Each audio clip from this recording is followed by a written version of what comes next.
on our way to Bridgestone Alabang to have my tires replaced. We are going with the Battlax Adventure 41 tires. I think that was 2 weeks ago or last.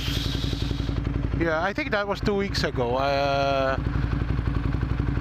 was planning. I already had plans to have my tires replaced. I got in touch with the dealer. They offered me a pretty good price, no? I think it was around 15,000 for the set. And the store was all the way to Dasmariñas, Cavite. So I drove all the way there, and unfortunately they did have that one tool to remove my rear tire.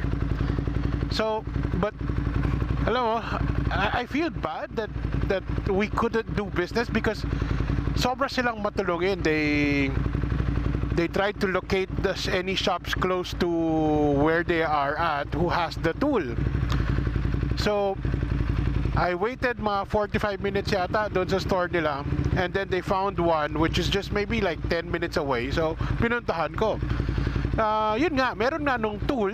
Ang problema naman is the shop that has the tool can replace the tires but cannot balance it. So now if you're looking at the situation, sabi ko, okay, pwede mo nga ikabit. Pag binalik ko naman doon sa store where I was intending to buy it from, hindi rin nila ulit makakalas para i-balance. So I ended up asking si Jarvis, the one that maintains my bike, sino ba may kaya magtanggal ng gulong at magpalit. Recommended that I go to Bridgestone Alabang. Since I was already in the south, so I drove by. So yun lang, I had a small glitch with Bridgestone Alabang. So I went there that same day after I was supposed to install from the store in Dasma, Cavite. So pagpunta ko doon, meron, but it has to be ordered. So sabi ko, sige, can you go ahead and order it? Meron daw sila pero nasa warehouse. So sabi ko, okay, can you order it for me? So sabi niya, sige sir, can you put your contact details and then we'll get back to you the next day to confirm. So sabi ko, okay, sige. So the next day, walang tawag. The following day, wala pa rin tawag, wala rin text. So ako na tumawag. Ayun nga, sabi nila, sir, nag-text kami sa inyo, tumawag kami sa inyo. So sabi ko, wala akong nakuha. And I checked my phone, wala talaga. So sabi niya, sir, meron, ganon. Sige, okay. Sabi ko, sige, go ahead and please order it. How long will it take? Sabi niya, sir, mga 5 days. Tapos sabi ko, can you confirm my number? Ayun nga, parang mali yata yung na-compya nilang number or na dinadial na number. So we changed the number. So sabi ko, sige, can you call me once the tires are there so I can schedule an install? Ayun, nakalipas na 1 week, I still haven't gotten the call. So ako na ulit ang tumawag.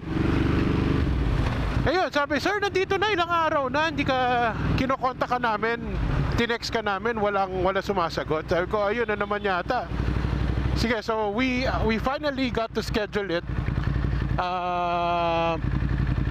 So yun na eto na tayo ngayon, having it scheduled now.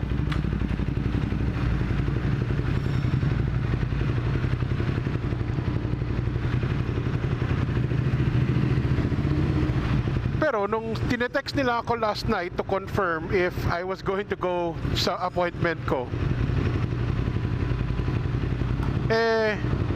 na-text naman nila kung tama. So nalilito na talaga ako. Pero well, we're here now and hopefully getting my tires changed. So I'll get my feedback later after.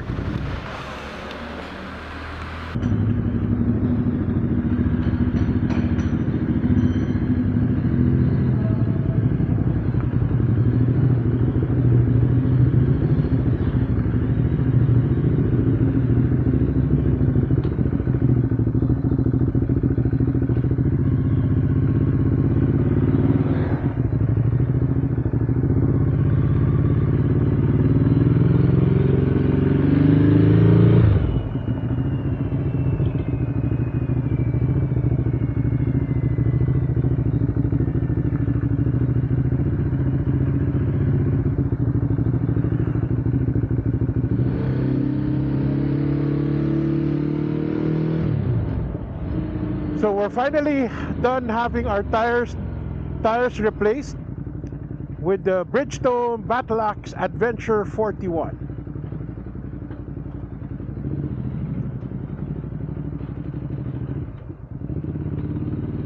So medyo natagalan, no?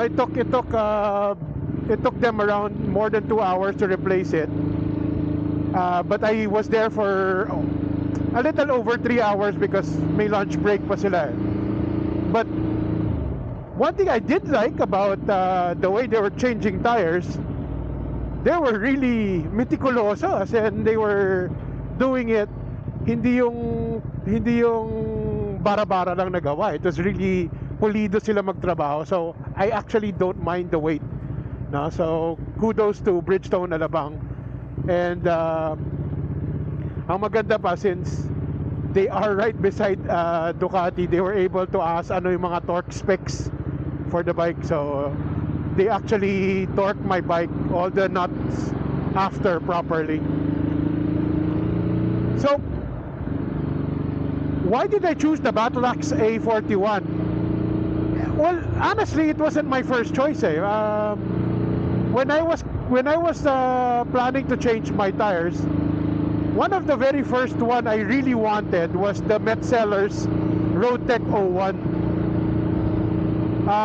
But every time I would check online sa mga and outlets in Moto World, palagi silang walang available. So while I was looking through the Moto World, one of the Metzellers I also was considering was the Karoo Street.